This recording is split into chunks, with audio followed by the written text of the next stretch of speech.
She played the Ouija board alone. That's panel next is terrifying. The scream came first. Students in a small classroom in Santa Cruz de la Sierra, Bolivia, said a teenage girl suddenly let out a sharp high cry and then began speaking in a voice that did not sound like her own. She had been playing the cup game, a local version of a Ouija board, alone at her desk. The glass on the cardboard moved. Her eyes rolled back and she collapsed. Teachers called for help. Paramedics arrived and took her to the hospital, along with other frightened students who were shaking, sweating, and breathing fast. Doctors later told reporters the episode looked like stress and anxiety, not a medical illness. But in the neighborhood, many people whispered another word: supernatural. This happened in November 2014, the month when local reports said dozens of students were treated after playing the game at school. To understand why this one classroom grew so tense so fast, it helps to start earlier that afternoon. It was a warm day. The school sat along a busy street where loud buses passed and fruit sellers called out prices. Inside, kids traded stories. Some had watched videos online about spirit boards. Some had heard the cup game was harmless. Others warned that strange things could happen. In 2014, the cup game and similar spirit challenges were trending across Latin America. News outlets described clusters of students feeling faint or panicked after trying them. The girl who would later collapse, classmates called her Anna, was quiet. She drew neat letters on cardboard.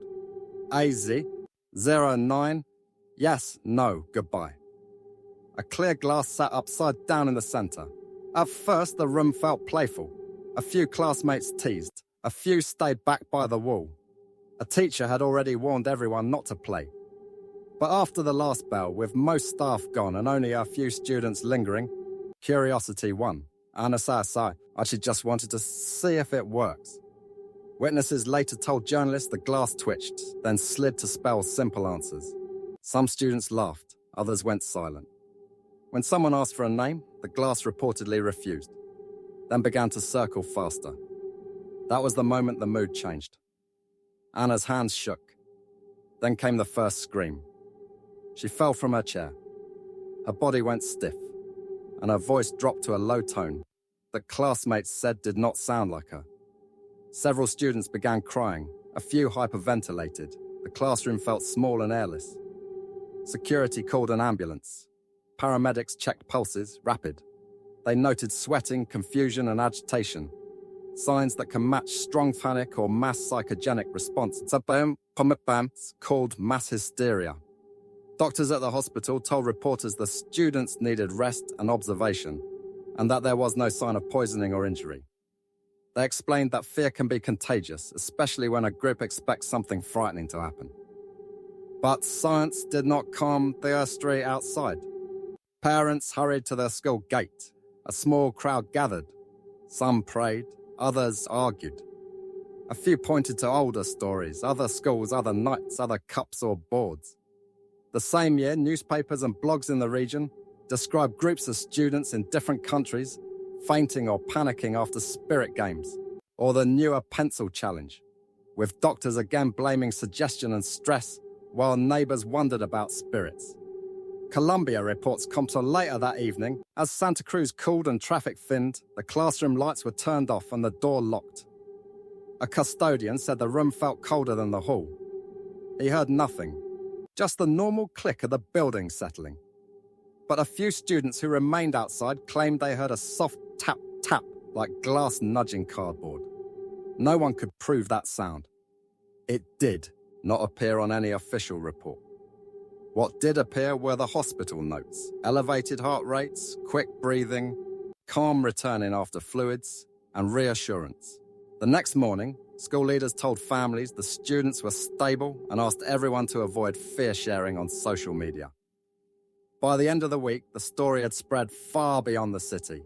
Headlines boiled it down to a single line: 35 students hospitalized after Ouija game in Santa Cruz. Comment sections filled with two kinds of answers. One side, mind over matter. The brain can trick the body when a group is scared together. The other side, don't invite what you can't control.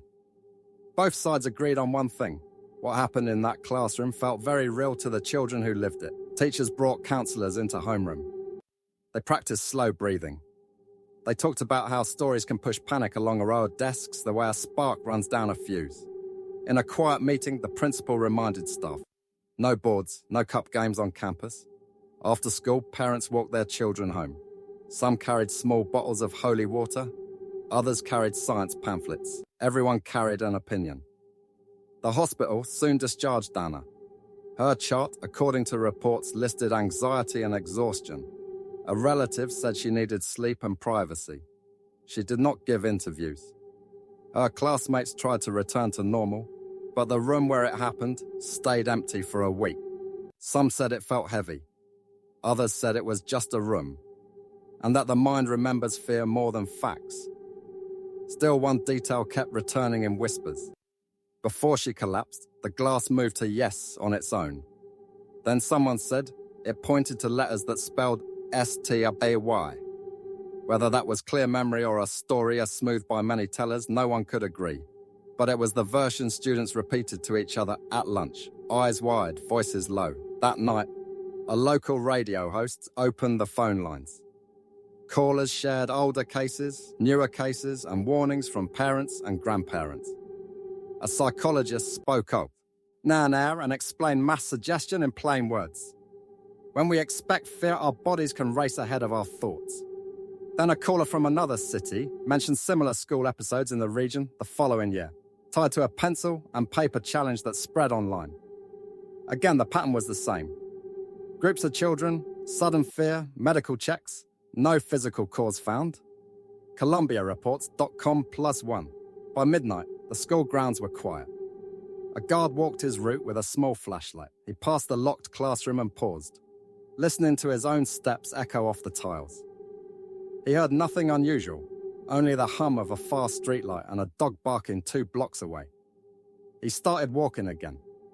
And then from the dark room behind the door, something light touched the glass on the board and moved it 1 small inch. Or so the story goes, because by morning, the rumor had already traveled. Some said the guard heard it and hurried on. Others swore a student saw a short video clip show up on her phone with no sender. Just 7 seconds of a desk under a window and a glass nudging toward the word, yes. There is no public proof of that clip, only the echo of a claim repeated among friends. What can be verified is simpler, and in a way, stranger. A classroom of teenagers felt fear at the same time, and their bodies made that fear visible, on faces, in pulses, in the way a quiet school night became the talk of a city. In 2014, the hospital told the press there was no sign of possession, only the very human power of belief and panic. Yet even with that answer, the story did not fade. It grew. It connected to other places, other years, and other games, until it became a warning passed from one student to the next. Do not play alone. Do not invite what you cannot send away. Weeks later, a teacher unlocked the room and moved the desks back into neat rows. The board was gone. A glass sat on a shelf. The sun came in and made a bright square on the floor. The school day began. Children filled the hallway with footsteps and laughter. For most, life shifted back into its normal shape. But for a few, the memory stayed. They said sometimes, only sometimes, if you passed that door at dusk and the building was very still, you could hear the lightest tap from inside, like a finger asking a question on a piece of cardboard. The rumor of that faint tapping behind the locked classroom door refused to die. By morning, it was already being passed from desk to desk, whispered between students like a secret too heavy to keep. Some swore the custodian had admitted hearing the glass move on its own. Others said a girl had received a mysterious 7-second video clip showing the empty classroom, the Ouija board on the desk, and the glass sliding slowly toward the word yes. No proof ever surfaced. No one could show the clip. But the story was already alive, carried by word of mouth. And once it left the walls of the school, it spread across Santa Cruz like wildfire, while local radio stations gave it airtime. Call-in programs filled with parents, teachers, and teenagers telling their own experiences. Some spoke calmly, describing the incident as a clear case of mass hysteria, a group of frightened children triggering each other's panic. psychologists explained the phenomenon in simple terms. The mind can make the body collapse, tremble, and even faint if fear spreads quickly enough. Fear, they said, is contagious. But others spoke with conviction that this was not just fear. One caller, a grandmother, reminded listeners of stories from the 1970s, when children in rural towns also collapsed after spirit games. Doctors said nerves, she said firmly, but the children said voices.